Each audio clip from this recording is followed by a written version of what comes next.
We tried to negotiate again using Hanan with the Israeli soldiers that enough was enough and they should stop. At this stage, I think it's very difficult for me to be specific, but maybe approximately 1.5 hours, 2 hours time. They said, okay, bring your wounded out. And we had to carry them, lifting their legs and hands, irrespective of the fact how they were shot, because they could only allow, we had no facilities to take them out. And we started moving them out. We moved, I can't remember the actual number, maybe half a dozen or more were severely injured out. And then, after maybe another 45 minutes, an hour, they asked one by one to come out of the cabin. And as we came out, there must have been literally hundreds of soldiers with dogs and guns pointing to us. And as we came out, we had to put our hands at the back, and they tied our hands with straps. And we were taken one by one to the top deck and made to sit down on a crouch position. And this was for everybody, from the 88-year-oldest passenger to the young people we had on board with us. This carried on for almost several hours. If anybody stood up, he was shoved down. If anybody requested to go to the bathroom, he was told to pass urine on himself. We must have been in the top deck till approximately 3, 4 o'clock. And then we were taken back one by one to the lower deck, the middle deck, where we were all originally were, and put back on seats, where we had to sit again while our hands were tied at the backs. A few people had had their hands tied in the front, and we were kept there for 24 hours.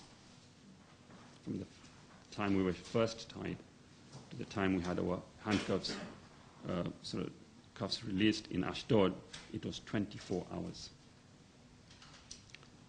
That was the most traumatic time, seeing all men, women being abused, disregarded for their needs and call of nature.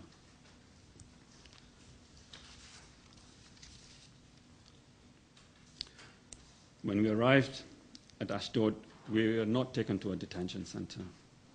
We were taken to a prison. We were taken to the Beersheba prison called Alia. The sign was there, big enough for us to read, and we were put in a prison. And we stayed in the prison for another further 24 hours, which was reasonably, under the circumstances of what we had just gone through, reasonably comfortable. We had 4 to a room. We were given, for the first time, water and some food.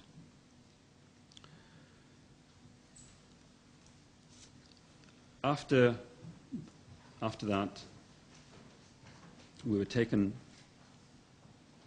to Ben Gurion Airport.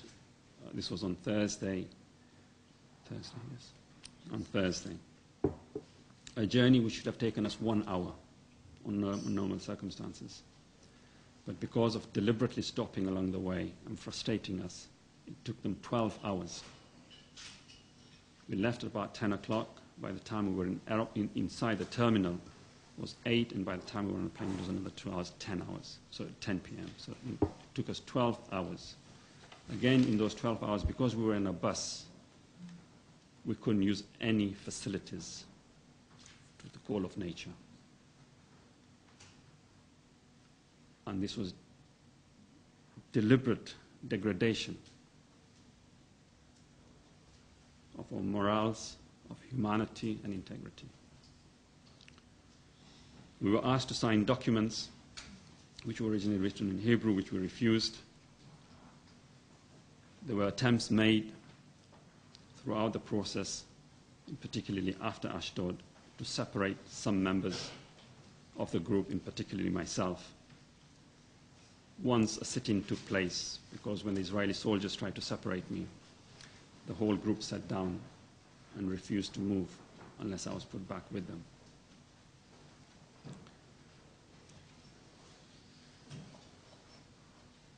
Thereafter, we flew with Turkish Airlines back to Istanbul.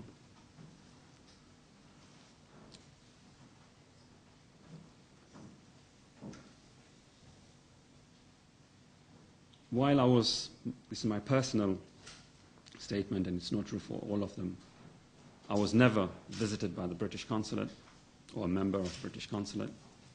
Nobody came to see me. Nobody came to ask for my welfare. I was not aware what the outside world knew or did not know about us. And that on its own creates anxiety and stress level that I have never been aware of not knowing whether they were aware of what was happening to us. I was told later on by somebody else who was not also seen, but as he was passing from the prison to the coaches that was taking us to the airport, that the consulate could not visit us because the Israelis has told them that they could only visit between 9 and 5. I found that deplorable when members of other countries came and saw their citizens, including what we call third world countries like Macedonia. Their consulate could come and see their citizens. In fact, the American consulate member from the American embassy came to see Pakistani citizens because Pakistan doesn't have representatives in Israel.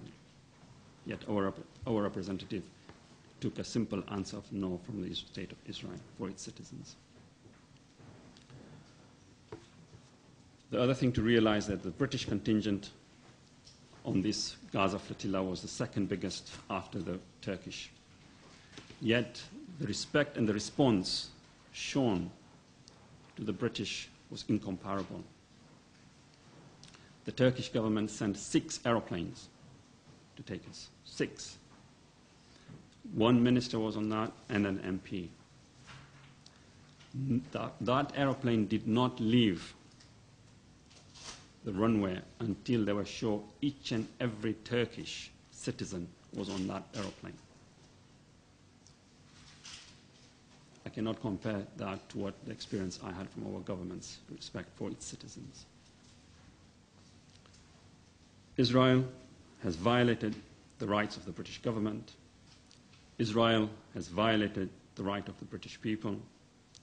Israel has violated the rights of the peace workers, and it has violated international law. And our demands are very simple. We demand that our government proposes a Security Council resolution for the blockade to be lifted, and this must be enforced.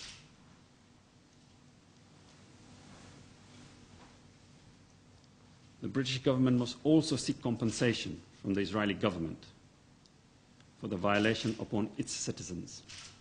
All of us were stripped of our assets. We were left in the clothes we were wearing. We have nothing left. Our money that was in our bags was taken, our mobile phones were taken, our cameras were taken, and all our possessions was taken. We haven't got a single thing.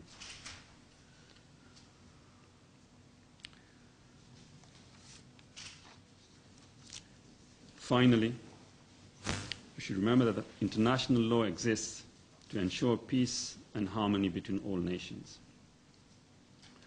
And we have to demand countries that violate international law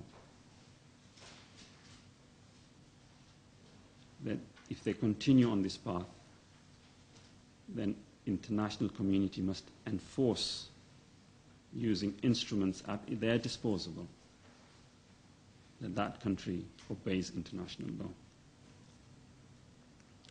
And I would like to thank, first and foremost, the Turkish people, without whom I would not be here today, because I did not have any money to travel, accommodation to stay in, food to eat. I would like to thank the Turkish Airlines who came to pick us up at Ben Gurion Airport. I would like to thank my family and friends who have worked tirelessly. And I would like to thank the members of Parliament who have helped, and the media as well, because I believe without the total effort of a few people, there would have been far more casualties. And we would not have been here today because we would have to have stayed much longer in the Israeli prison. And finally, I don't think that we can allow the deaths of innocent people to be wasted. And I call upon the international community, and in particular the civic society, to rise up and to work towards the ending the siege of Gaza so that they can breathe a sigh of relief. Thank you very much.